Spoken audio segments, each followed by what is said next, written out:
حمدا لله والصلاة على رسوله اما بعد. بسم الله الرحمن الرحیم. عزیزانو، څنګه چې دا خبره ستاسو په علم کې ده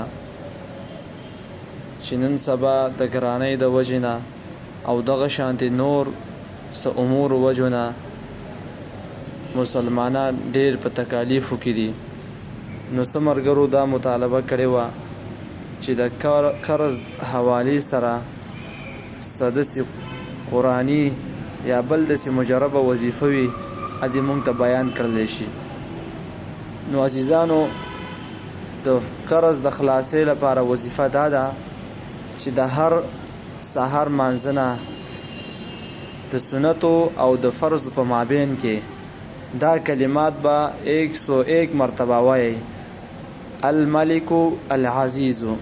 کم سړی چې دغه کلمات د هر سحر مانځه د سنتو او د فرض په مابین کې 101 مرتبه وایي، نو ان شاء الله میاشت 2 میاشتو کې دنه الله رب العزت به دې لپاره د قرض ختمولو هغه اسباب مهیا کوي.